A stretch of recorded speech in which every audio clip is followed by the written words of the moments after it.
Alexandre, Edilene, a todos por estarem aqui. Para mim é uma alegria poder participar desse momento, compartilhar um pouco daquilo que eu tenho. A produção audiovisual é uma área que eu atuo já há muito tempo, então a minha ideia aqui, mais do que falar coisas muito substanciais, é partilhar um pouco de experiência mesmo, e alguns caminhos que no decorrer do tempo eu fui descobrindo e que funcionam naquilo que eu tenho feito de comunicação audiovisual. Eu acho que isso pode ajudar bastante. A gente vai fazer um percurso bem simples, né, bem prático, de produção de vídeo mesmo. E antes de dar início aqui ao que eu preparei, eu queria provocar vocês a uma dinâmica. A imagem que vocês estão vendo, que vocês estão se vendo, vocês acham que está boa essa imagem? O que a imagem de vocês está comunicando? É o seu melhor ângulo? É a sua melhor luz?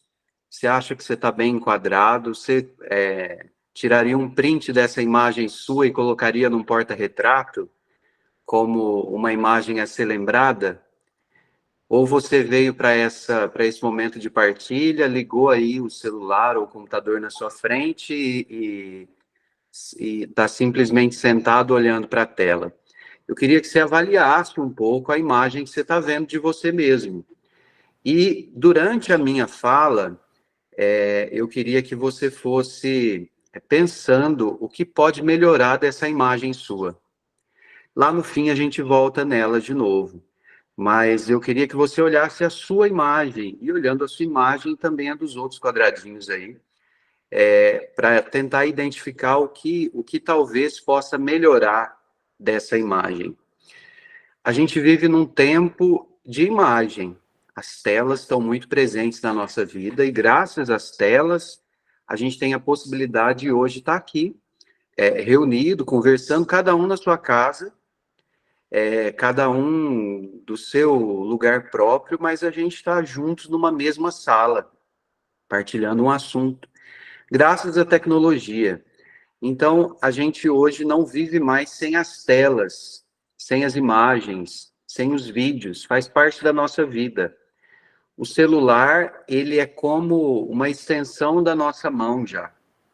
A gente praticamente não vive sem uma tela 24 horas perto de nós. A gente está olhando atualizações, a gente está mandando mensagens, a gente está tirando fotos, a gente está fazendo vídeos, e de uma hora para outra, em menos de uma década, todos nós nos tornamos produtores de conteúdo.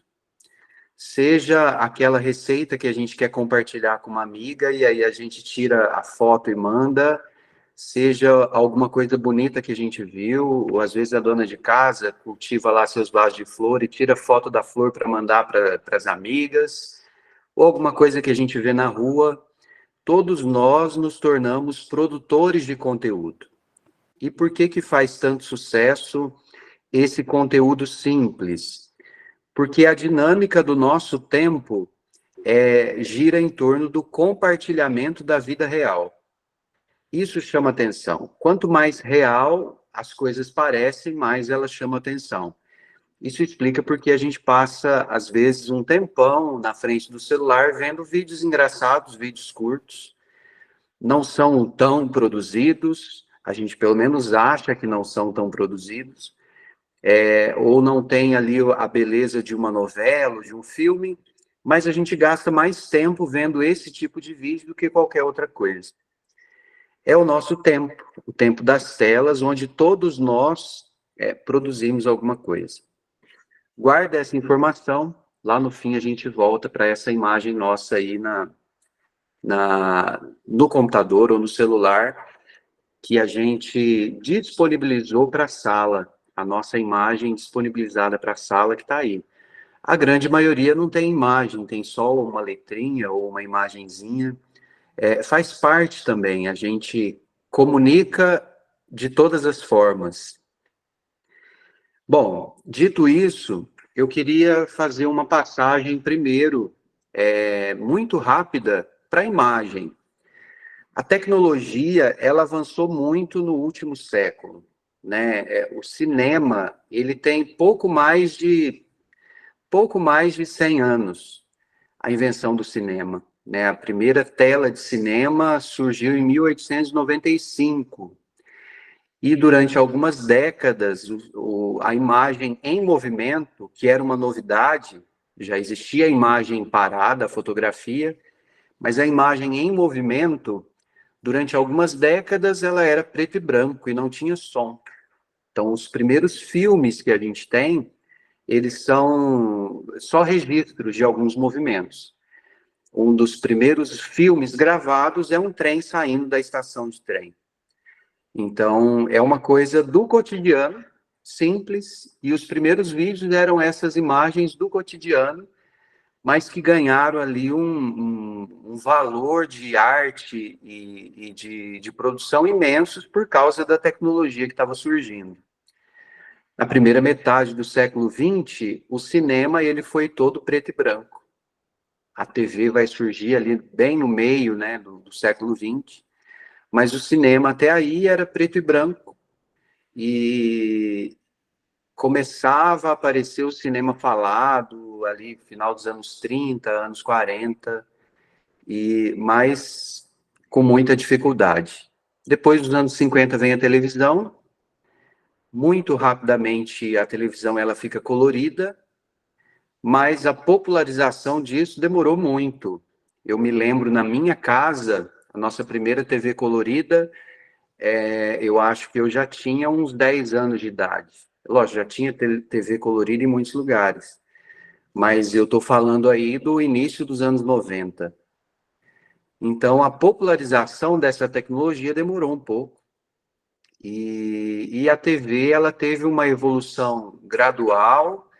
A gente consegue marcar muito bem as décadas da TV, né? Se a gente vê vídeos, a gente sabe o que é da década de 60, a gente sabe o que é da década de 70, a gente sabe o que é dos anos 80, porque a cultura ela vai sendo transformada em vídeo, em imagem, em movimento, e isso cada vez vai apurando mais. Nos anos 90, acontece a popularização da internet, e logo em seguida o advento das redes sociais. Então, aquilo que era um patrimônio, vamos dizer assim, do cinema e da TV, ele passa a ser vinculado de outras formas.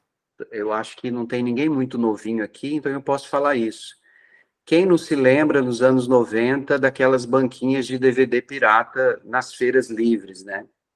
Então, lançava um filme e logo aquilo já estava naqueles DVDs piratas. Hoje a gente nem sabe o que é DVD mais, porque ninguém usa DVD mais.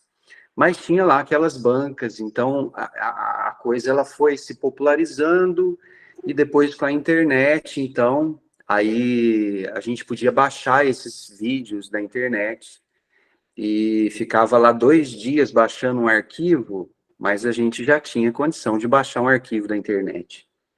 Surgem as primeiras redes sociais e muito rápido essas redes sociais também começam a compartilhar vídeos. Isso tudo está atrelado à nossa familiaridade com o telefone, a popularização do telefone celular. Depois, a vinda dos smartphones, que eram os telefones celulares que tinham acesso à internet. A gente não está falando do século XIX, a gente está falando de 2007, 2008.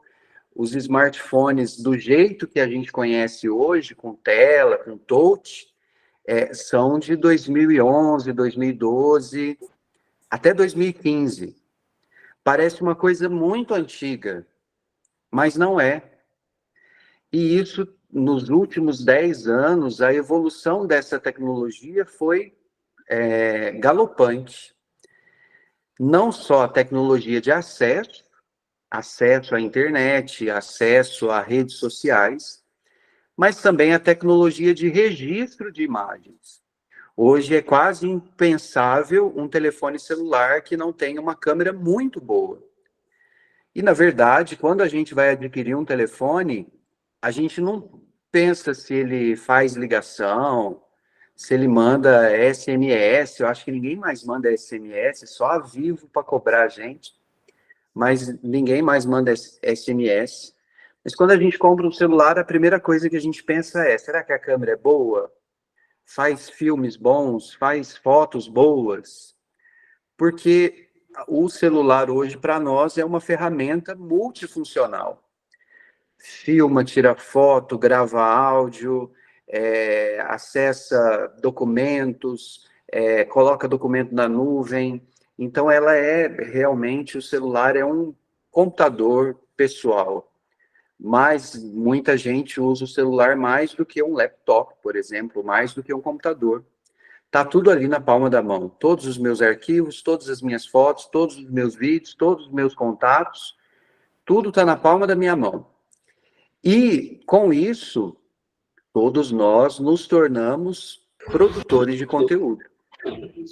Isso também foi possibilitado muito pelo advento das novas redes sociais. Durante alguns poucos anos, houve ali uma hegemonia do Facebook, por exemplo.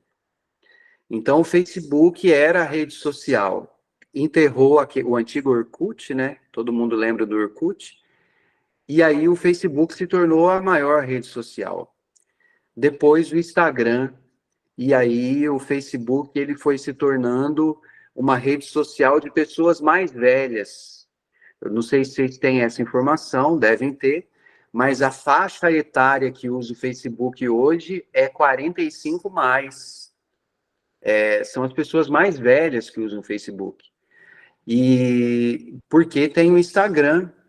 E o Instagram, ele pega essa faixa de meia-idade. Quem mais usa Instagram hoje é essa faixa entre 25, 30 até 40 anos. Não estou dizendo que as outras faixas etárias não usam, mas é o que é predominante na rede. Porque existem hoje as novas redes que abarcam os mais jovens, né? O TikTok, o Kawaii e outras redes de compartilhamento rápido. Por que eu estou falando tudo isso? Porque aí a gente chega em 2023, final de 2022 e começo de 2023, com uma nova tecnologia revolucionária que a gente não pode ignorar, que é a inteligência artificial generativa.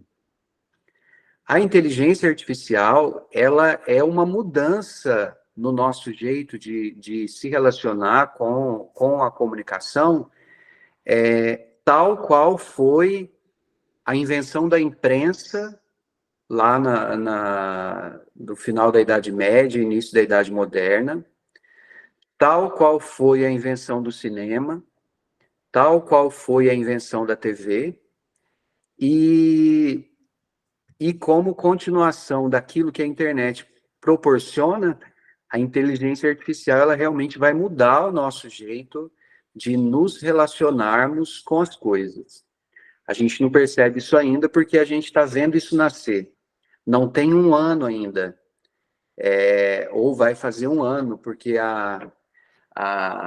essa ideia de inteligência artificial generativa, como a gente vê hoje, foi anunciada no Jornal Nacional em novembro do ano passado.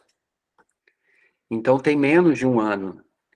E nesse último um ano de inteligência artificial, a gente já andou pelo menos uns 10 anos de avanço tecnológico e a gente não percebe porque a gente está aqui vivendo isso ainda. Por que eu estou falando tudo isso? Porque isso impacta diretamente a nossa capacidade de produção de conteúdo. Nós estamos aqui, de alguma forma, a gente trabalha com comunicação, seja na pastoral de comunicação, seja em algum outro meio de comunicação. E aí, a ideia dessa noite é a gente falar de produção de vídeo, roteiro, fotografia, edição. Por que ter essa base é importante para nós? Porque eu vou fazer algumas perguntas agora que vão direcionar o rumo da nossa conversa. Primeiro, existe uma linguagem na comunicação. O que isso significa, linguagem na comunicação? Eu sempre me faço essa pergunta: com quem eu quero me comunicar? Então, essa é a primeira pergunta. Com quem eu quero me comunicar? Ah, eu sou aqui um membro da PASCOM. Com quem que eu estou falando? Qual é o destinatário da minha mensagem? Depois, qual é o meio mais eficiente para essa comunicação? E a terceira pergunta, como tornar essa comunicação mais compreensiva? Essas perguntas determinam aquilo que eu produzo, porque senão eu vou produzir de qualquer jeito. É aquilo que eu disse lá no início, eu só sentei na frente da tela. Eu não me preocupei com o que eu estou comunicando às pessoas. Então, com quem eu vou me comunicar? Depois, qual é o meio que eu vou usar para me comunicar? Depois, como eu vou tornar essa comunicação mais compreensiva? Vamos traduzir isso. Ah, eu vou fazer a transmissão de uma missa. Se eu faço essas 3 perguntas na minha transmissão de missa, isso ajuda eu a direcionar a qualidade da minha transmissão. Com quem eu quero me comunicar? Com as pessoas que estão em casa e que não podem ir à missa e que são convidadas a assistir à missa. Sabe qual é o nosso defeito? A gente registra as coisas conforme o nosso gosto e não a necessidade de quem está assistindo. Então eu transmito missa, não transmito a missa pensando em quem vai assistir. Eu transmito a missa pensando naquilo que eu quero mostrar. Então é muito comum, e aí vocês podem dar uma passada no Facebook, que é onde mais tem transmissão de missa, vocês vão ver 1 milhão de missas sendo transmitida, onde a única coisa que está em evidência ali é o ego do padre. Por quê? Porque é aquilo que a pastoral da comunicação vai mostrar. Em nenhum momento a imagem está preocupada com quem está vendo. Aí a gente faz uma pergunta com essas aqui. O que eu quero mostrar? Primeiro, o que a pessoa quer ver. A pessoa está ali assistindo a missa, ela quer ver a missa. O que eu preciso ver na missa? Então, eu tenho o rito que eu preciso mostrar, eu tenho a liturgia da palavra, eu tenho a homilia, eu tenho a consagração, são essas coisas que eu preciso mostrar. Eu não preciso mostrar o santo que está no altar do lado, eu não preciso mostrar a Dona Maria que está participando lá no banco, porque o que aquela pessoa que está assistindo quer ver. Mas deixa o exemplo lá para frente, vamos continuar aqui, senão a gente não sai. Depois, uma pergunta que vem direto à realidade do nosso tempo. Nós falamos da evolução da comunicação. Hoje, existe uma estrutura de comunicação que é preciso obedecer, senão a gente não consegue comunicar as pessoas. E aí, de forma geral, a gente trabalha muito com esses meios. E aí a pergunta, é possível comunicar o conteúdo do evangelho num vídeo curto? Então, por exemplo, eu vou publicar lá um vídeo curto no Instagram. O que eu vou comunicar? Eu quero comunicar que Jesus se encarnou, que veio ao mundo, morreu, ressuscitou, foi levado ao céu, depois derramou o Espírito Santo. Eu consigo comunicar isso tudo num vídeo curto de 1 minuto? Se a resposta for sim, então eu entendi a dinâmica da rede. Se a resposta for não, então eu não entendi a dinâmica da rede. E aí eu não vou conseguir comunicar. Então, voltando aqui, é preciso entender para quem eu estou falando, depois qual é o meio que eu uso. Para cada pessoa existe um meio. Tem a pessoa que vai receber Jesus pelo rádio. É um jeito de comunicar. Tem gente que vai receber pelo post lá do Facebook. É outro jeito de comunicar. Mas tem gente que vai receber num vídeo curto lá do Instagram. É outro jeito de comunicar. Daí eu já antecipo e digo que não existe um vídeo para todas as redes. Existe um conteúdo. Mas para cada rede ele pede uma forma adaptada de estar. Porque senão eu só vou replicar, né? É muito comum em paróquia, a gente produz alguma coisa e só replica em tudo. O mesmo vídeo que está no Instagram, está no Facebook, está no YouTube, vai para os grupos de WhatsApp, e a gente só coloca, só compartilha, né? Na dinâmica do compartilhamento, a gente só compartilha. Muitas vezes sem entender que a linguagem para aquele público precisa ser diferente. Então, a partir dessas coisas, eu queria partilhar algumas experiências. E eu começo por uma que a gente fez aqui, que eu acho que é bem iluminadora. Já há muitos anos, o nosso bispo aqui, o Dom Lanza, ele tem um vídeo do bispo, que é um vídeo que vai todos os domingos para as redes sociais, para grupos de WhatsApp, para o YouTube da Diocese, com uma reflexão sobre o Evangelho.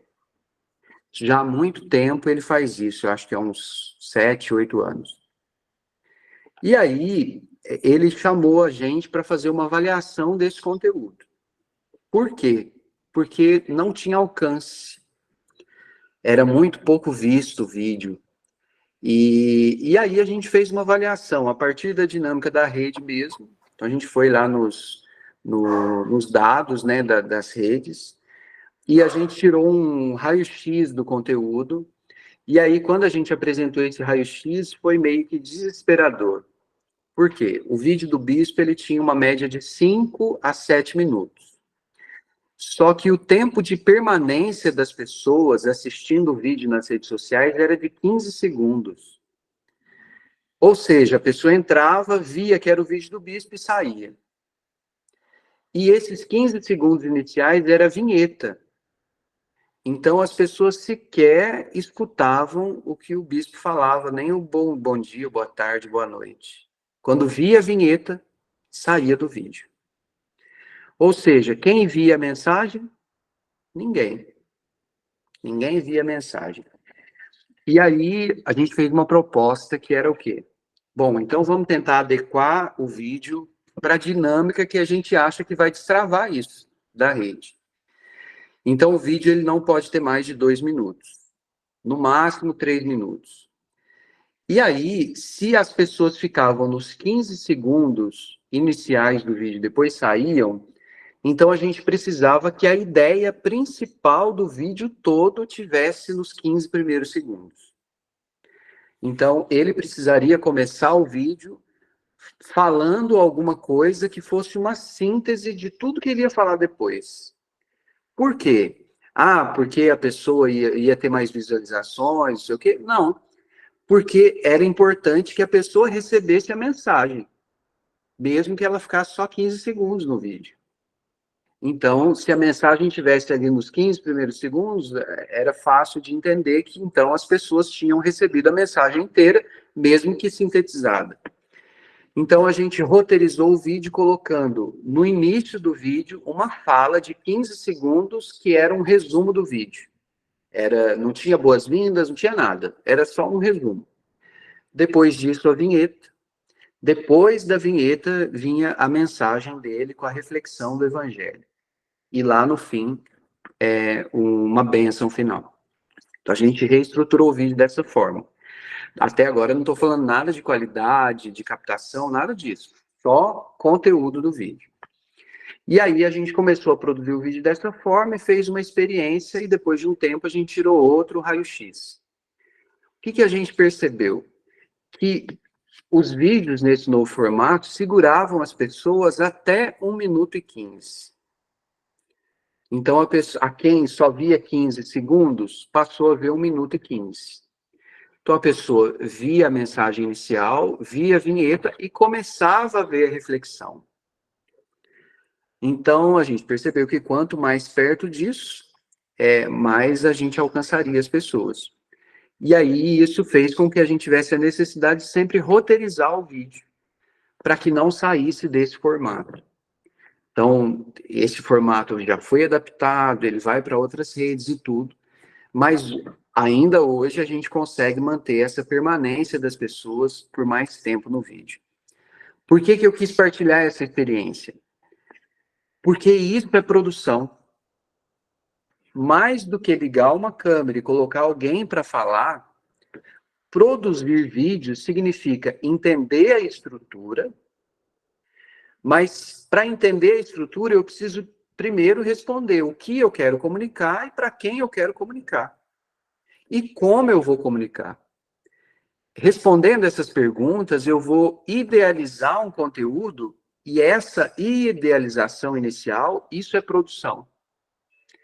Então, eu costumo dizer, em outros trabalhos de produção, mas eu costumo dizer que a pré-produção é 50% do trabalho.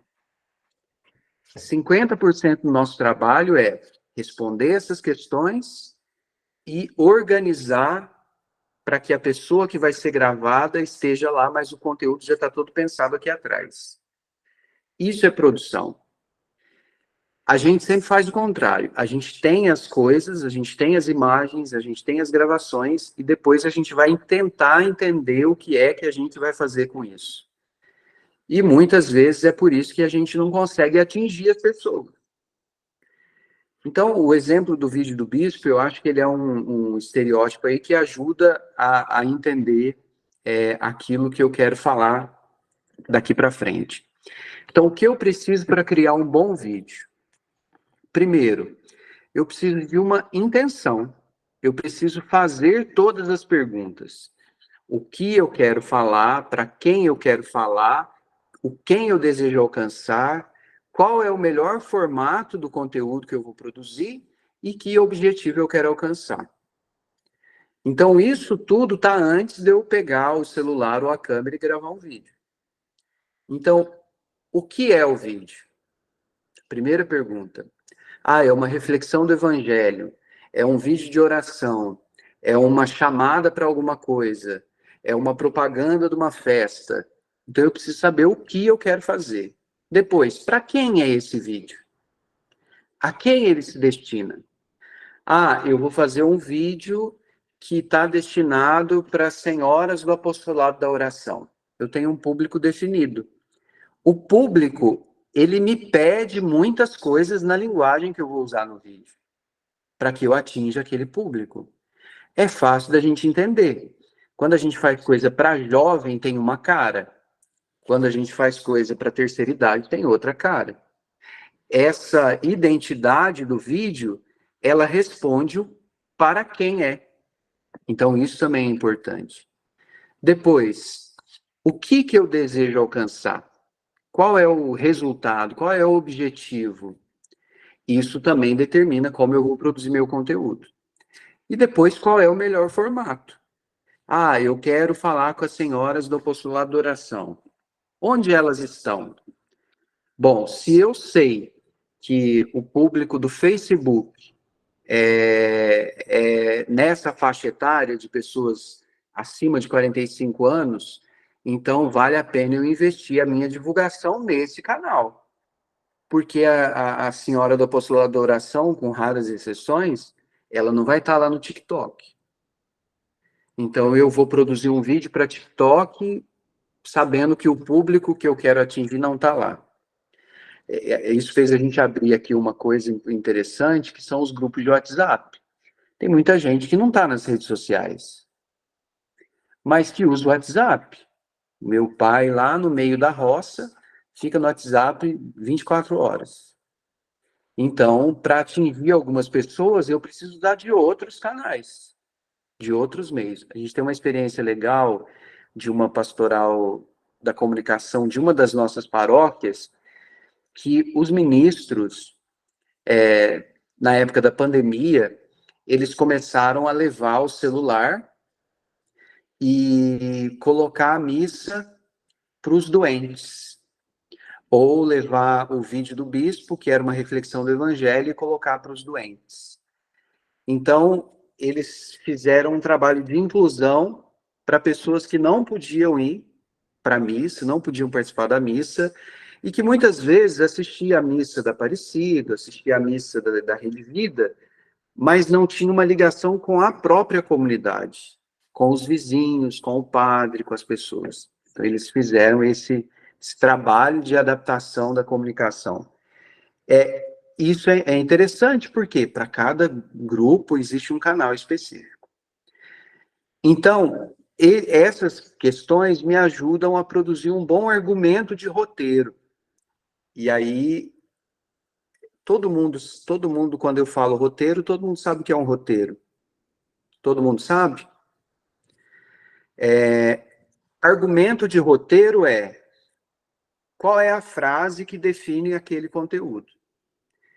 Então, por exemplo, o evangelho desse final de semana, do próximo agora, vai ser das virgens, né? Das 10 virgens, as virgens prudentes e as virgens imprudentes.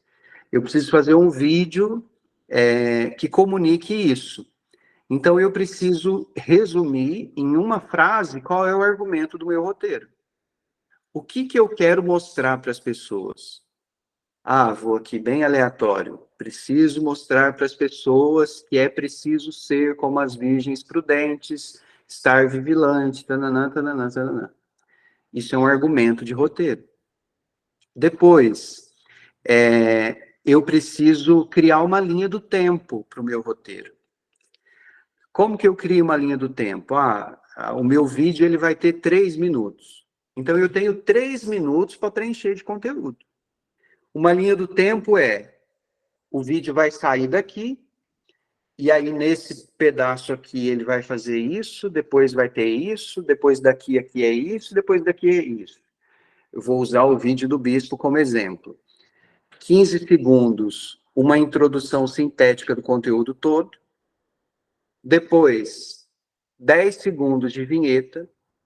Depois, 1 minuto e 10, 1 minuto e 20 de reflexão do conteúdo, finalizando com uma frase chave. Depois, uma outra vinheta curta e finaliza com a bênção para a semana. Então, isso é uma linha do tempo do vídeo que eu vou produzir. Eu sei que o vídeo sai daqui, vem para cá, sai daqui, vem para cá, sai daqui, vem para cá. É lógico que eu vejo isso pronto, mas eu não construo isso pronto. Eu preciso gravar essas partes. Eu preciso gravar essa introdução, eu preciso gravar essa reflexão aqui, eu preciso ter essa vinheta pronta. E aí, depois é que eu vou construir, mas eu preciso ter essa linha do tempo na minha cabeça do que eu vou construir. Então, criar a linha do tempo. Forma fácil de entender linha do tempo a qualquer vídeo. Meu vídeo tem que ter começo, meio e fim. Ele não pode ser uma coisa que sai de lugar nenhum e vai para lugar nenhum. A não ser que isso seja roteiro. Mas, na maioria das vezes, ele precisa ter começo, meio e fim. Depois, ele precisa ter uma ideia forte que se repete. O que é uma ideia forte que se repete? Nesse vídeo, a ideia forte é misericórdia. Então, quantas vezes a palavra misericórdia puder ser repetida naquele roteiro, melhor é. Porque a ideia forte, ela vai ficar fixa na cabeça das pessoas. Eu gosto de chamar isso de palavra semente. O que é palavra semente? É aquela palavra-chave que você joga e aí a pessoa vai ficar ruminando aquilo. Se ela é uma palavra forte e eu só falo ela uma vez no conteúdo, então ela não vai fixar. Então, pelo menos, eu preciso fazer com que ela se repita 3 vezes. No início do conteúdo, no meio do conteúdo e no final do conteúdo.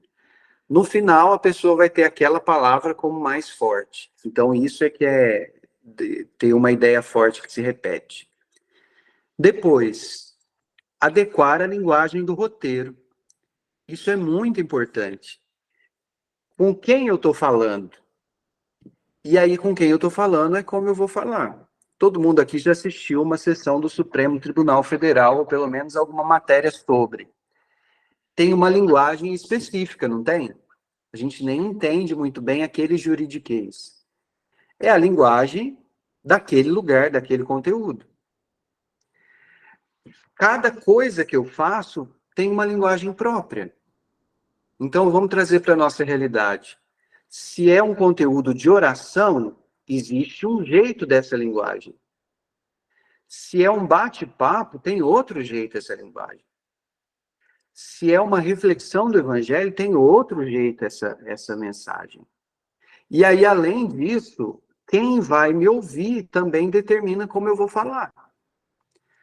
Então, às vezes, o padre é pároco lá de uma comunidade muito simples, que a maioria é zona rural. E aí ele gasta todo o latim que ele tem, todas as expressões bonitas que ele aprendeu na faculdade, faz aquele vídeo perfeito, com uma teologia exemplar. ele vai se comunicar com as pessoas? Não. Comunicar é a arte de adaptar o que eu quero dizer à compreensão de quem me escuta. Então, pode ser que a ideia que eu tenho na cabeça seja abstrata. O bom comunicador vai pegar essa ideia e vai transformar numa linguagem que todo mundo escuta. E que todo mundo consegue compreender. E aí, volto naquilo que eu disse antes. Entende o quanto esse processo de produção é importante? Porque, às vezes, quem está ali falando é a pessoa que menos pensou no conteúdo. Quem está produzindo está pensando em todas essas pontas. E está calculando todas as coisas que precisam ser feitas para que essa comunicação seja bem feita. Eu e o padre Luiz, e mais a equipe que está com a gente cuida dessa comunicação da diocese, do bispo e tal. Qual é a nossa missão? A nossa missão é fazer com que a voz do bispo seja compreendida por todas as pessoas. Então, a gente é um facilitador da mensagem. De que forma? Com conteúdo bem feito, com conteúdo que atinja todas as pessoas, entendendo muitas vezes que algumas coisas que a gente carrega na bagagem é mais apego nosso do que necessidade. Ah, nossa, mas eu tenho aqui, a gente produz um filme preto e branco há 90 anos, e é a nossa tradição aqui produzir isso, e a gente não pode abandonar isso, que não sei o quê, e às vezes aquilo já não se comunica com mais ninguém. Quando a gente trabalha em comunicação, a gente entende que não existe receita pronta para nada, porque cada realidade é uma realidade. Então, é preciso estar aberto à realidade e adaptar a linguagem ao público que me ouve e a quem fala também. E aí eu queria puxar aqui mais um exemplo, e não vou me estender para a gente chegar no fim. A gente fez uma avaliação do programa de rádio do Bispo. E aí, como que começou essa avaliação? A primeira pergunta é: o que a pessoa que escuta a rádio está fazendo quando ela escuta a rádio? Primeira pergunta. Ou ela está dirigindo, ou ela está trabalhando. Ninguém para e senta na frente do rádio para escutar a rádio. Todo mundo ou está trabalhando, ou está chegando, ou está saindo, ou está no carro, está fazendo alguma coisa. Então, a comunicação do rádio ela tem que ser muito simples para ser compreensiva. Então, se a reflexão que o bispo faz no rádio tem uma linguagem muito rebuscada, ninguém vai entender, porque ninguém vai parar para prestar atenção. Então, ela tem que ser direta. Por isso que rádio AM faz tanto sucesso e o modelo do rádio AM está sendo importado para FM. Que é o quê? Aquela conversa solta, é o ouvinte que liga e que pede, que fala, e o radialista que sabe dos problemas da cidade, e que fala das lojas, e que faz uma propaganda meio informal. Por quê? Porque a pessoa que está escutando rádio, ela não para prestar atenção. Ela para quando chama atenção, mas na maioria das vezes ela está só trabalhando. Então, aí a gente fez a proposta de adequação do conteúdo do rádio da seguinte forma: a mensagem é diária, né? O bispo ele tem um programa diário no rádio. Então tem que ser muito curto, tem que ser muito direto e tem que ser numa linguagem muito simples. Então o rádio não é um lugar que vai fazer uma síntese de teologia ou que vai fazer um estudo bíblico, porque não vai alcançar. Então, a nossa estrutura de programa de rádio é o dia tal, um resumo de 4 linhas do Evangelho, uma reflexão de 5 linhas daquele Evangelho e uma bênção final. Simples assim. O Evangelho de hoje são as 10 virgens que esperam a vinda do rei, 5 são prudentes, 5 são imprudentes. E aí a meditação. Então é uma linguagem simples e direta para alcançar. Estou dizendo isso para dizer que é importante entender quem escuta e quem fala, porque quem fala precisa se adaptar à realidade de quem escuta. Não é empobrecer a comunicação, mas é conseguir comunicar tudo aquilo que quer na linguagem que possa ser compreensível. Vamos para frente. Depois, aquilo que eu já falei, destacar as ideias fortes. Então, isso é importante para que o conteúdo seja assistido até o fim, ou para que aquela ideia fique forte. Depois, o protagonista é fundamental. Quem é o protagonista do meu vídeo? É o bispo? É o padre? É um coordenador? É um professor? É um jovem? Ele é fundamental, então ele precisa ser treinado para agir com naturalidade na produção desse conteúdo. Ah, mas ele tem dificuldade com câmera, ele tem dificuldade com microfone. Então, é parte da produção também preparar a pessoa para isso. Preparar ela para que ela seja o mais natural possível. Vamos lembrar naquilo que a gente falou lá no início, da dinâmica das redes sociais. Quanto mais natural, quanto mais cotidiano for a comunicação, mais atinge as pessoas. Então, isso também tem que ser feito de forma natural. Bom, falado tudo isso, né, que aí tem a ver com o conteúdo em si, com o roteiro, a gente parte para aquilo que é a parte física do conteúdo que a gente vai produzir. E aí, no segundo momento, o que é fotografia de imagem em movimento? Vocês se lembram da dinâmica que a gente propôs lá no início? De você olhar como está a sua imagem no vídeo? Isso é fotografia de imagem. Então, eu preciso entender o quadro que eu tenho, o formato da tela. Vocês podem ver aqui no meu quadro. Então, a tela ela tem um formato. E aí, a imagem ela é pensada para ser harmoniosa, mesmo que o fundo não colabore. O que é harmonioso? Olhem para a minha imagem.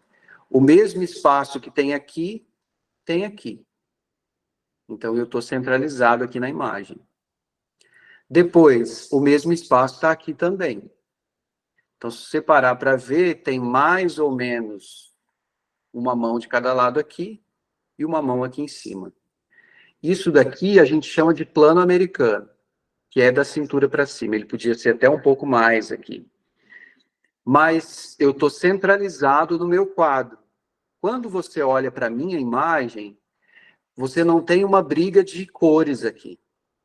O fundo ele está todo meio amarelado, por causa da luz que eu tenho aqui. A minha imagem não está amarelada, porque eu tenho a luz do computador que está aqui na minha frente. Então, não existe uma briga de cores, né? Eu também estou com uma camisa que passa para vocês seriedade. Não é uma camisa clerical, eu podia estar de camisa clerical, mas é uma camisa pela cor, pelo formato, que passa um pouco de seriedade. Se eu tivesse aqui com uma camisa desenhado o Mickey, o Tasmania, ou cheio de listras, ou uma camisa floral, como se eu tivesse acabado de chegar da praia, você daria menos atenção ao meu conteúdo.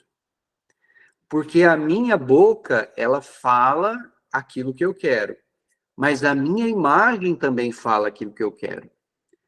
Então, quando eu me comunico por imagem, eu preciso entender que grande parte do conteúdo vai pela imagem, vai por aquilo que eu apresento na imagem. Na TV a gente vê sempre isso. Quando alguém faz uma cagada muito grande e precisa pedir desculpa, aí a pessoa vai para as redes sociais ou vai para a internet, geralmente a moça, né, a atriz ou a mulher da política, ela vai estar com uma camiseta branca, o cabelo solto, escorrido e sem maquiagem.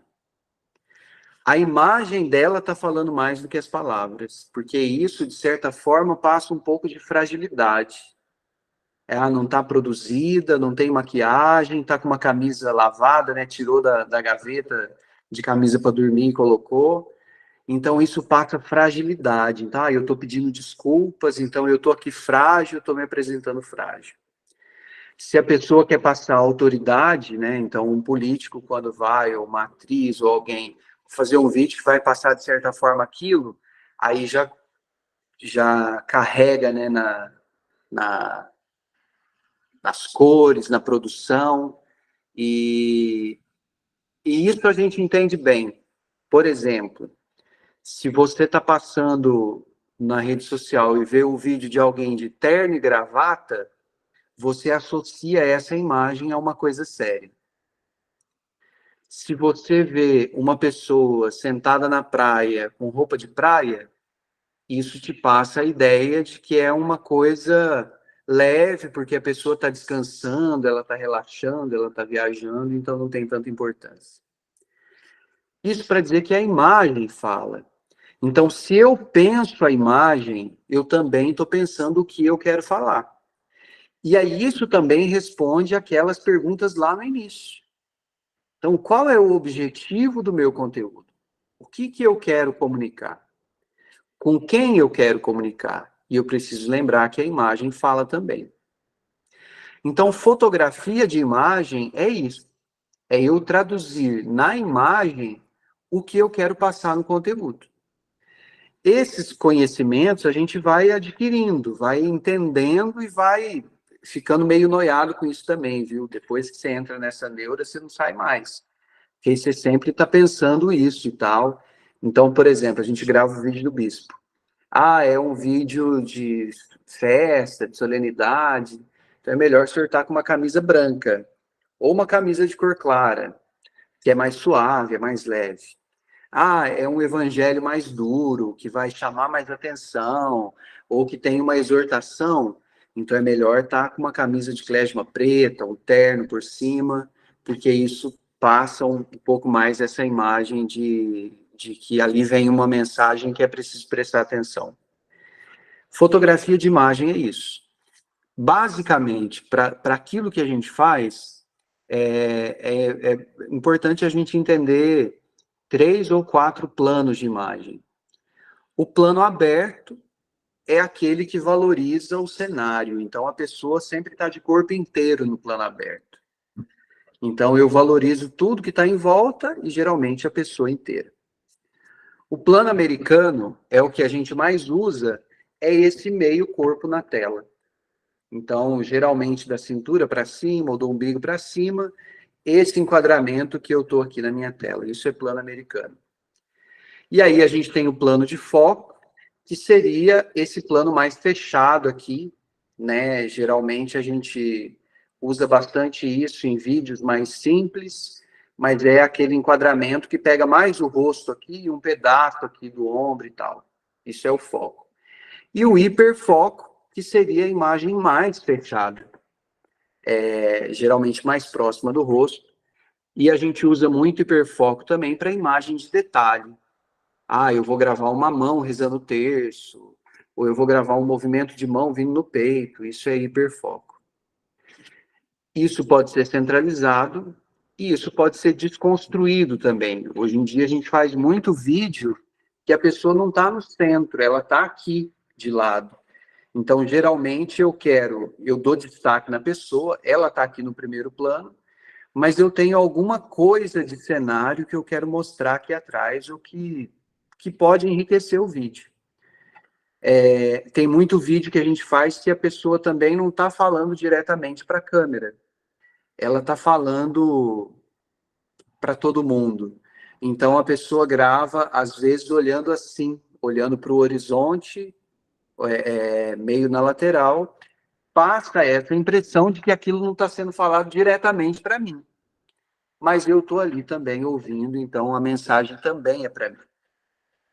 Eu não sei se está claro essas questões, porque isso vai ajudando a gente a construir a identidade do nosso vídeo. Então, a imagem, acreditem, é mais de 50% do conteúdo de vídeo. Ela comunica muitas vezes mais do que a palavra. Muito mais do que a palavra. Então, na produção de qualquer conteúdo de vídeo, a gente não pode deixar de pensar na imagem. E falando em imagem, nessa fotografia, o que eu quero passar. Depois, paralelo a isso, o cenário também comunica. Então, se o cenário comunica, eu preciso entender. É interno, é externo? Que iluminação que eu uso? Que objetos cênicos eu uso? E isso tudo está respondendo às questões lá do início. O que eu quero comunicar? Então, por exemplo, A gente grava aqui o vídeo do bispo em cenário interno. Mas agora a gente vai fazer o projeto dos vídeos do Advento, é o mesmo conteúdo, mas o Advento a gente vai gravar externo no ambiente de jardim. Por quê? A ideia que a gente quer passar a partir do Advento é essa renovação do conteúdo. E esse conteúdo que, de certa forma, vai em direção a alguma coisa. Então, ele não é mais estático.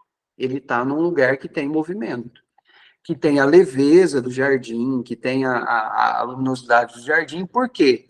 Porque é um tempo de preparação para esse renascimento ou para essa celebração do nascimento de Jesus. Então, o conteúdo determina também o que eu vou usar de cenário. Se é interno, se é externo. Se é interno ou sendo externo, eu preciso me preocupar com a iluminação. Por quê? Eu preciso iluminar bem aquilo que é principal no vídeo.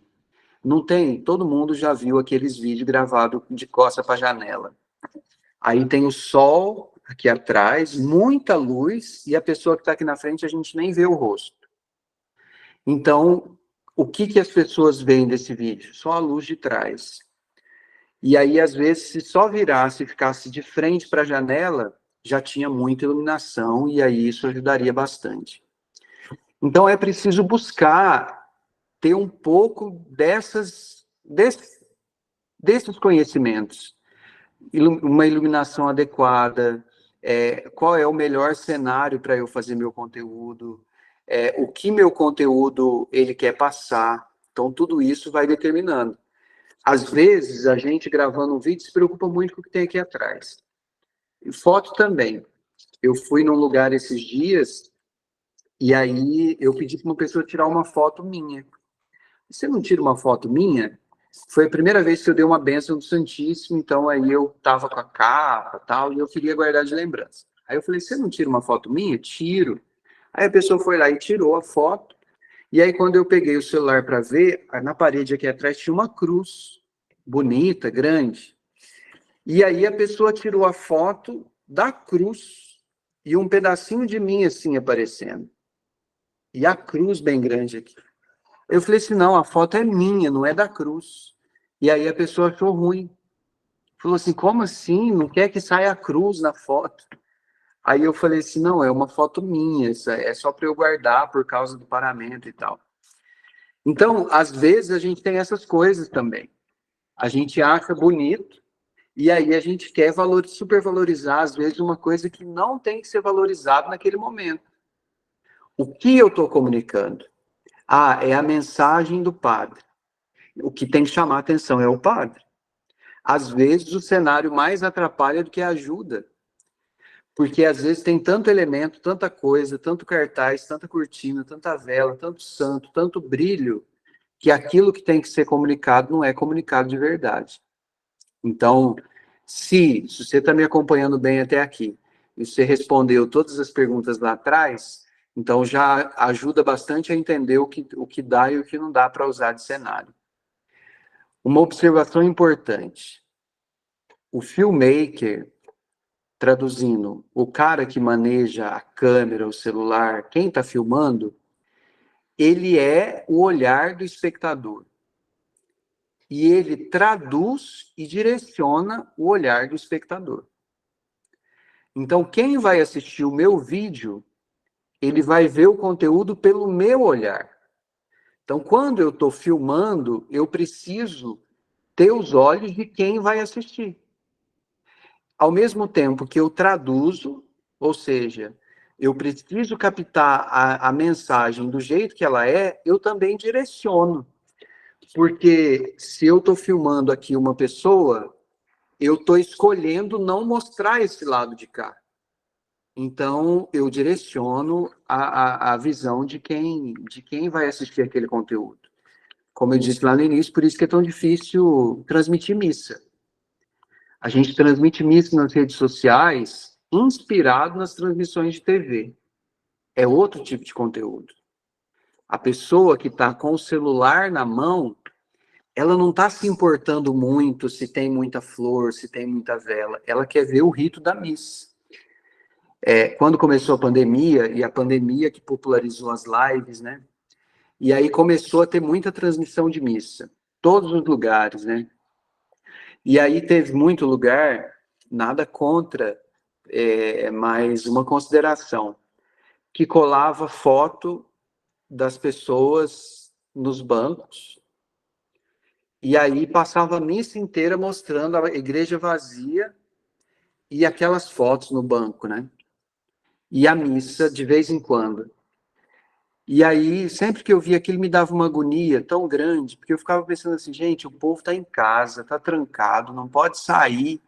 Aí liga o celular para ver uma missa, e vai ver a missa, essa igreja vazia, esse monte de foto colado, aquele sentimento de angústia parece que ia crescendo, o mundo está acabando.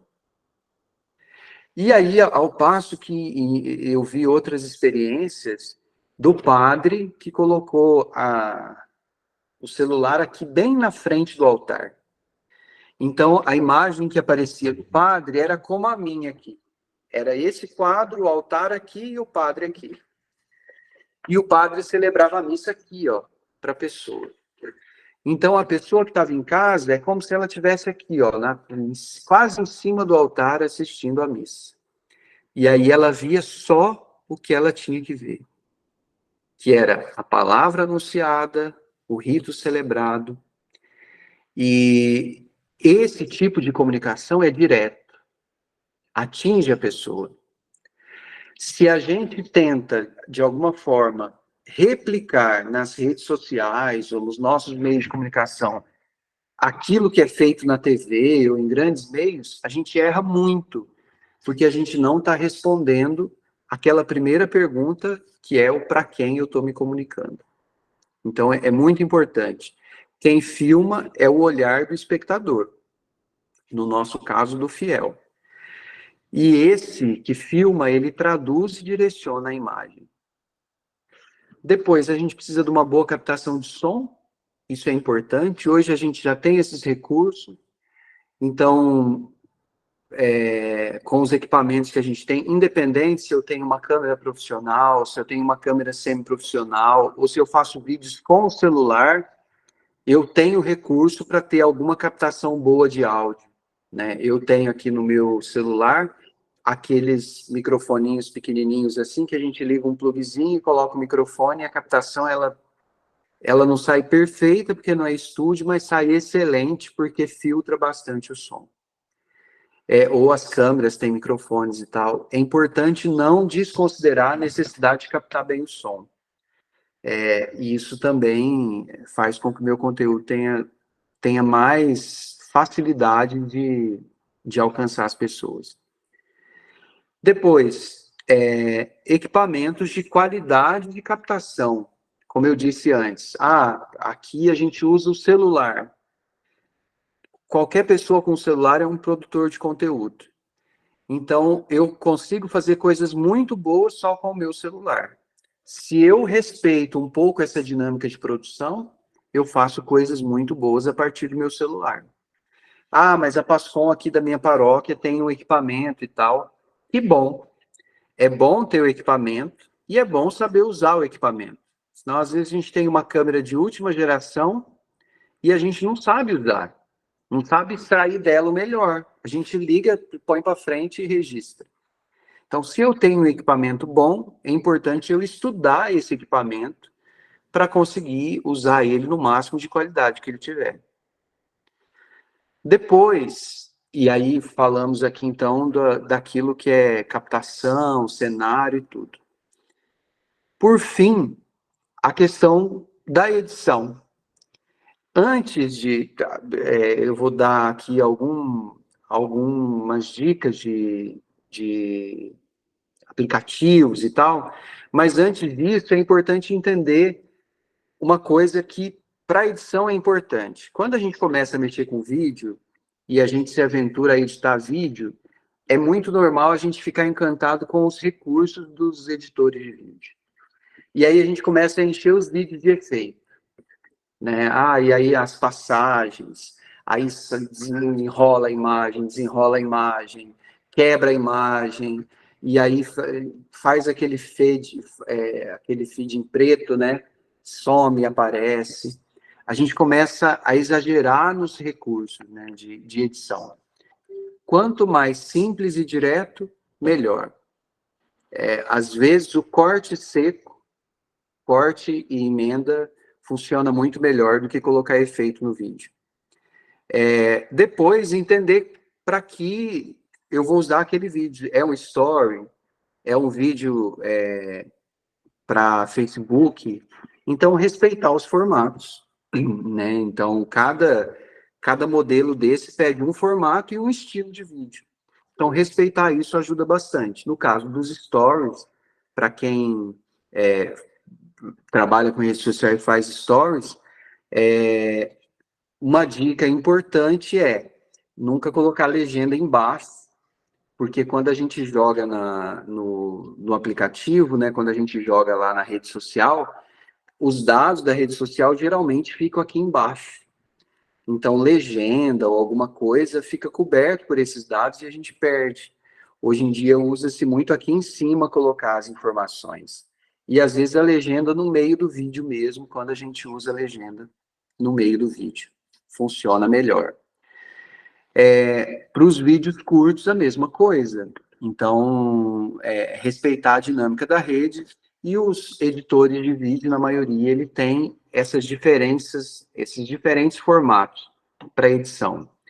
É lógico, se na pré-produção do vídeo eu determino para que aquele vídeo, facilita muito a minha vida. Se eu sei que o vídeo é em pé, eu não vou filmar ele deitado, porque depois eu vou cortar e vou perder muito do vídeo. Então, é para uma rede social que usa vídeo em pé. Então, eu já faço a captação do vídeo no formato que a edição final vai me pedir. Eu gosto de usar bastante um editor de vídeo que chama Movave. É simples e tem ferramentas básicas, mas funciona muito bem. A gente usa aqui também um editor que chama Filmora, que também ajuda bastante e tem mais recursos. E o básico que a gente tem no celular, e que também para alguma edição mais curta funciona bem, é o CapCut, né, que está aí disponível e a gente consegue fazer boas edições. O que eu tenho a falar das ferramentas de edição? Existem cursos na internet, existem vídeos de explicação no YouTube que você consegue entender um pouco da dinâmica, como funciona, o que eu posso fazer. Quanto mais a gente mexe, mais a gente vai aprendendo. Mas eu aprendi instalando na minha máquina e fazendo testes de edição, pegando vídeo, cortando, emendando, colocando legenda, colocando efeito. A gente aprende fazendo. E tem um pouco de dom também aí, né? Então, nem todo mundo tem dom para editar vídeo. Então, se alguém tem dom para editar vídeo, precisa crescer fazendo, vendo tutoriais, tentando entender um pouco ali as ferramentas, e a gente vai crescendo nesse conhecimento. Então, tem muita coisa gratuita na internet que ajuda a gente a entender essas ferramentas. Tem sites também que têm imagens gratuitas, que a gente usa muito para vídeo. Eu cito aqui dois, o Pixabay e o Pexel. Pixabay, Pixaby. E Pexel com X aí no meio. Esses dois são canais gratuitos de imagens, tem vídeos e tem fotos. Então, ajuda muito quando eu estou produzindo um vídeo. Eu preciso de imagem de natureza. Então, eu vou lá nessas plataformas e eles têm lá vídeos gratuitos que eu posso baixar e posso usar nas minhas edições. Um exemplo disso, não sei aí em Pouso Alegre, onde vocês estão, está em cartaz aquele documentário do Carlo Acutis no cinema. É um documentário. Quase todas as imagens de cobertura daquele documentário são de sites gratuitos de imagem. E é muito interessante, quando a gente mexe muito com vídeo, a gente já conhece essas imagens gratuitas. Eu fui assistir o documentário, aí toda hora aparecia uma imagem e eu falava assim, isso é do Pixabay, isso é do Pexel. São imagens gratuitas. Então eles fizeram um documentário inteiro com muitas imagens de cobertura de sites gratuitos que todo mundo pode baixar da internet. Finalizo dizendo duas coisas. Tem um ditado com quem trabalha na igreja que para mim é péssimo, que é para Deus tá bom. A gente coloca muita coisa ruim que a gente faz nesse ditado, para Deus tá bom. Eu sou da opinião de que a gente precisa buscar qualidade e acabamento em tudo aquilo que a gente faz. Se é para Deus, então tem que ser o nosso melhor. Se ainda não é o nosso melhor, a gente precisa buscar que seja o nosso melhor. Então, buscar qualidade naquilo que a gente faz, seriedade e acabamento é um respeito com a mensagem que a gente quer comunicar. Então, o conteúdo nosso é comum. A gente quer anunciar o evangelho. A ferramenta que a gente tem são essas ferramentas que a gente está aqui falando. São redes sociais, são vídeos, são posts. A gente trabalha com comunicação, são essas nossas ferramentas. Tal qual o evangelho dos talentos, a gente é que escolhe o que a gente faz com as ferramentas. Então, eu posso ter um celular e usar ele só para ver TikTok o dia inteiro, ou eu posso usar ele como uma ferramenta de evangelização que vai produzir muita coisa boa e que vai realmente fazer diferença. E todas as outras ferramentas. Então, é buscar qualidade e acabamento naquilo que a gente produz. Para Deus, sempre o melhor, sempre o melhor. Depois eu posso passar, mas eu coloquei aqui duas dicas de inspiração. Tem uma tem uma diocese nos Estados Unidos, uma diocese de uma cidade que chama Arlington, ou Arlington, não sei como se pronuncia. Mas tem o Instagram deles, que é Arlington Church. E eu aconselho vocês a entrarem nesse Instagram. É institucional, é de uma diocese, mas a qualidade dos vídeos que eles produzem é uma coisa assim fantástica. Tem assim um acabamento muito bom em tudo que eles produzem. Então, depois dá uma olhada, vale a pena. Arlington, com G-T-O-N, Arlington Church, no Instagram. E no TikTok, tem o perfil de um padre mexicano que ele se chama Heriberto Garcia. Heriberto com H no início, Heriberto Garcia. E aí, depois do Garcia, tem mais um A e um R no final. É um padre jovem, e os vídeos dele no TikTok são muito simples. Ele tem lá mais de 1 milhão de seguidores. E são mensagens, mas também são muito bem feitas as mensagens, e respeita um pouco a dinâmica do TikTok, que é o vídeo curto, direto, sem muita coisa.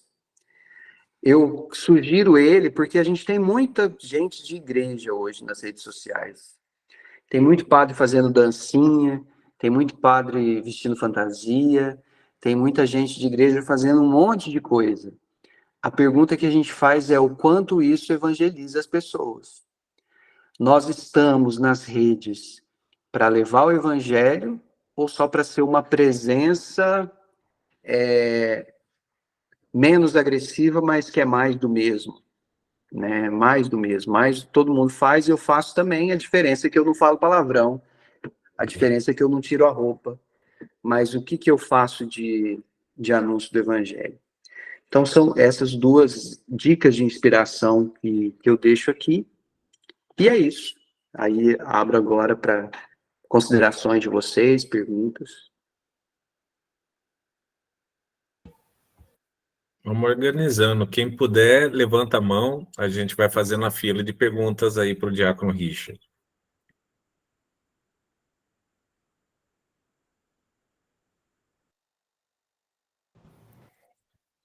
Perguntas ou contribuições, né, Diácono? Se alguém quiser Exatamente. complementar com alguma informação.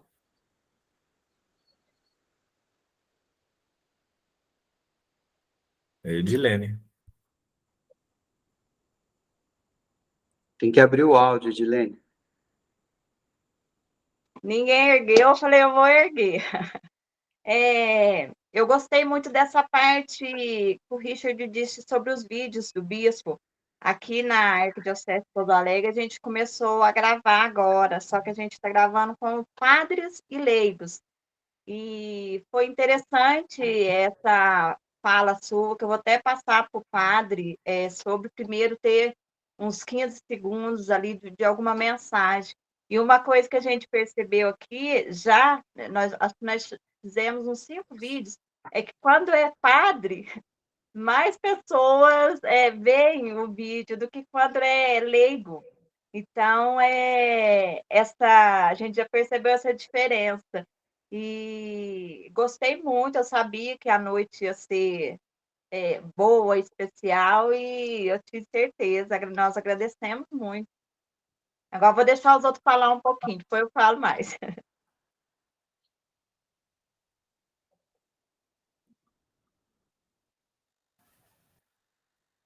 Muito bem. Eu queria complementar também um pouquinho, Diácono, exatamente uma coisa que você falou, que nós não podemos fazer as coisas para Deus com um simples, tá bom, Deus aceita assim. Nós não podemos nos acomodar em fazer uma coisa simples, muito relativa. Como diria o Padre Andrei, que inclusive foi um coordenador, um diretor da PASCOM Arquidiocesana aqui de Pouso Alegre, você deve ter conhecido, ele sempre falava assim, poxa, não custa nada fazer com um pouquinho de capricho, de se preocupar, de usar ali uma boa posição, de repente um tripé, mesmo que seja um celular, se preocupar com a exposição de luz, que inclusive hoje a exposição de luz ela traz qualidade na imagem, né? Você pode ter um iPhone, mas se tiver escuro, mal iluminado, mal posicionado, a gravação vai ficar horrível. Então, é um relativo capricho. Roteirizar, eu acho que o conteúdo que o senhor trouxe para nós essa noite, sobre se preocupar com o que vai falar, como abrir, qual o público, é perfeito. É bem isso mesmo. Nós temos que estar sempre nos preocupando com esse capricho para entregar para Deus, não o perfeito, mas o nosso melhor sempre, né, Padre? Eu acho que é isso mesmo, né? Essa questão do capricho, Dom Lanza usa muito essa palavra aqui, né? Ele sempre fala caprichem, caprichem. Eu acho que isso mostra muito quem a gente é naquilo que a gente faz.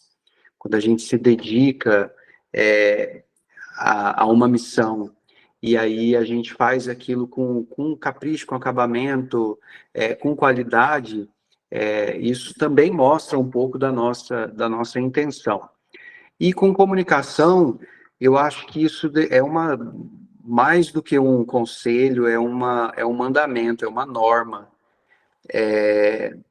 A gente entra aí num campo onde muita gente faz muita coisa boa, e às vezes o conteúdo é muito ruim. Então, hoje, no mundo da comunicação, né, são shows espetaculares, são filmes majestosos, novelas muito bem produzidas, e às vezes o conteúdo é muito ruim, não passa nada para as pessoas. A gente tem a mensagem de vida para passar. Então, a gente precisa buscar qualidade nessa comunicação, porque senão é como se a gente tivesse um tesouro num vasinho de argila mesmo, né?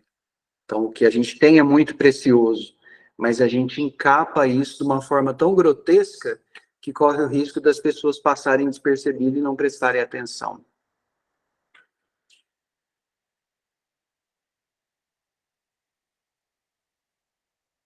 Eu tinha visto a Ana Lima, ela estendeu a mão, mas pode abrir o microfone, pode contribuir, Ana.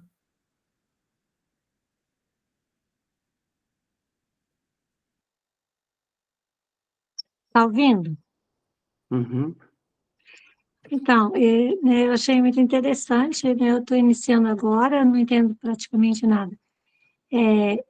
Assim como que é interessante a questão que ele falou, né, da própria roupa, a iluminação, tudo isso como que interfere, né, como que é importante cada detalhe, né?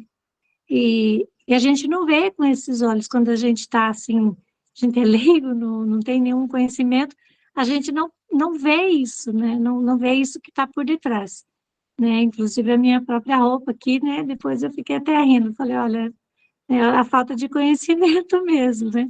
E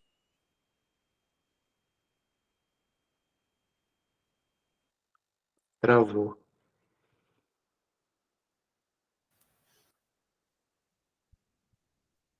Travou Ana Lima.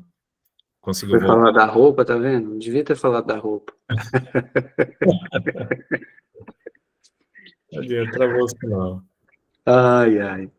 Mas isso é interessante.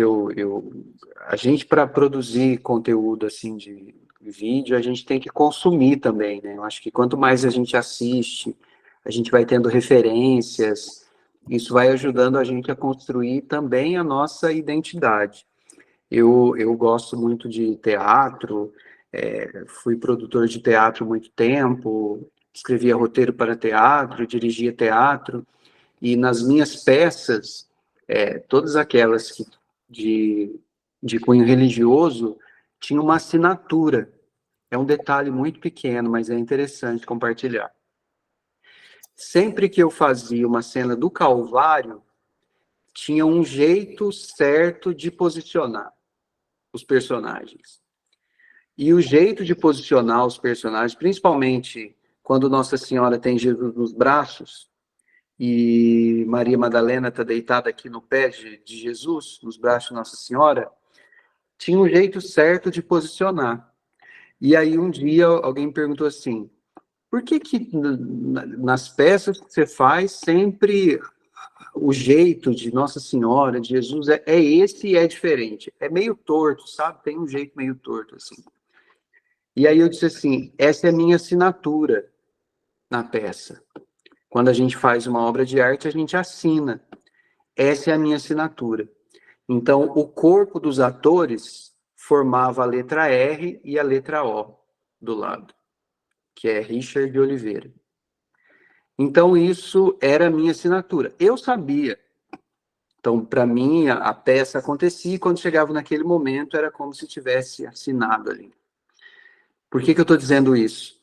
Porque a gente vai criando uma identidade com base nas coisas que a gente faz. E isso não precisa ser explícito muitas vezes, como não é. Você liga a televisão cedo para assistir Ana Maria Braga. Ela está sentada lá numa mesa de café, é uma casa, por mais que seja um estúdio, é uma casa, tem janela, tem planta, tem pia, tem fogão. Qual é a intenção disso? A intenção é mostrar para você que lá é uma extensão da sua cozinha, da sua casa. Então é como se ela abrisse a casa dela para você entrar. E isso, em si, já dá um sentimento de familiaridade. Quem é que abre a casa para eu entrar? Só alguém que quer que eu entre. Então, quando eu ligo a TV e está lá a Ana Maria Braga, inconscientemente eu entendo que ela abriu a casa dela e me chamou para entrar. Então eu me sinto à vontade. Ela fala as papagaiadas que ela fala lá e eu rio como se tivesse uma visita na minha casa falando umas papagaiadas também.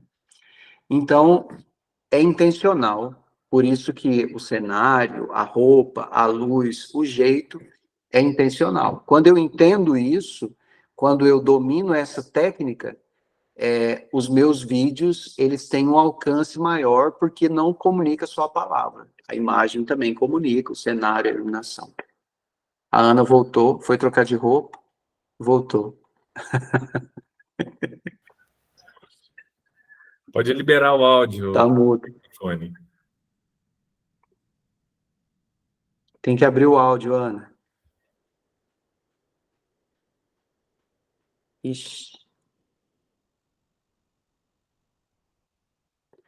Ô, Ana, tá mudo para nós, tem que abrir o áudio.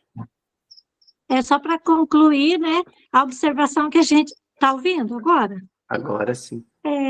o quanto a gente tem que ser observador, né? Porque as coisas falam, né? Os objetos, as coisas, tudo transmite uma mensagem, né? Então, esse cuidado que a gente tem que ter mesmo. Mas eu vou fazer as correções. Gostaria muito, né, de continuar participando e ampliando, né? Porque estou bem no começo mesmo. Agradeço a oportunidade. Muito obrigada. Muito bom. Se mais alguém quiser contribuir, fica à vontade, só levantar a mão digital.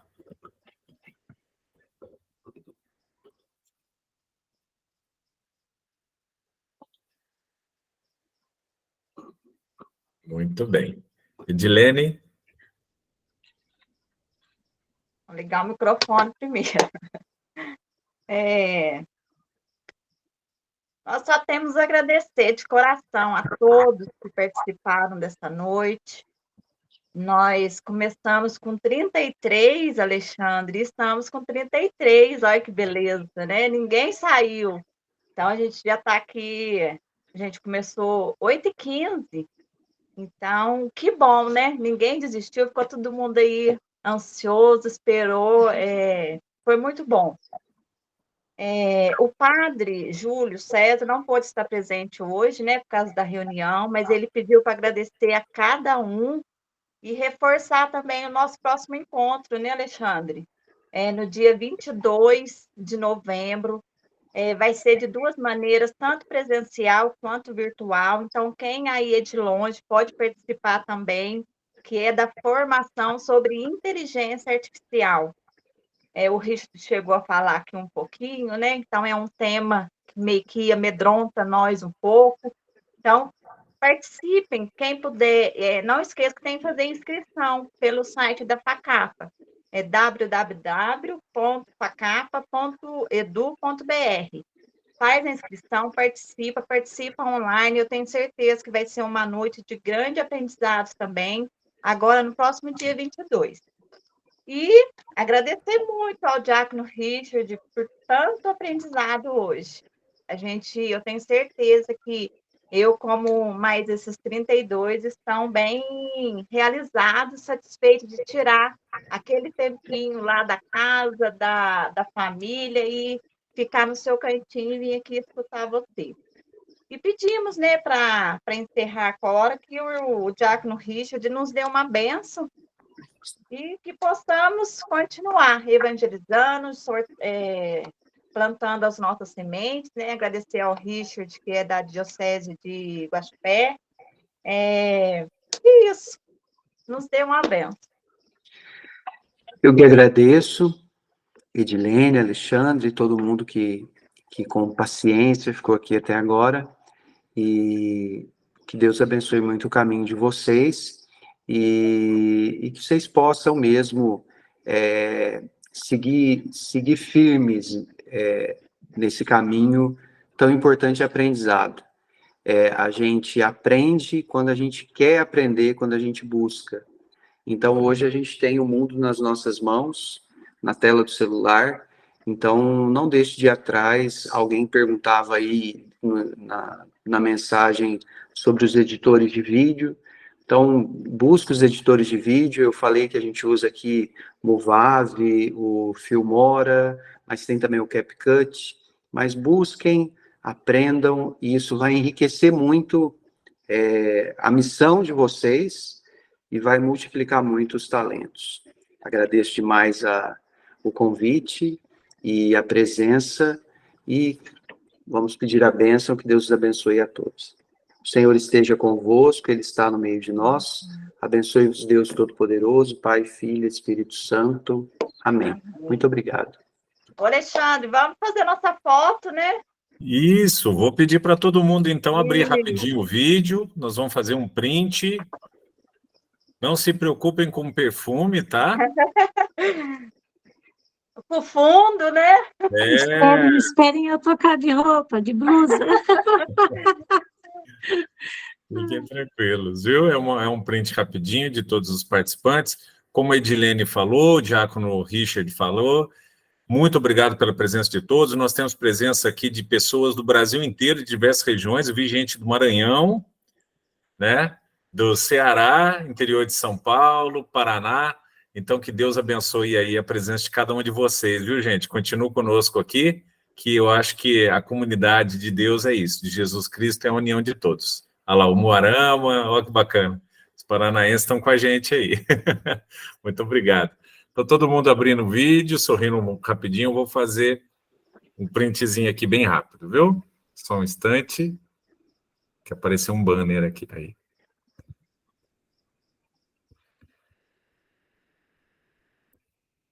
Maravilha, pessoal. Rio Grande do Norte, Rio ó, Grande do Daniela. Norte. Que maravilha, viu? Obrigado mais uma vez a presença de todos vocês. Nós vamos ter mais encontro. Dia 22 nós vamos ter o Chat GPT presencial e virtual.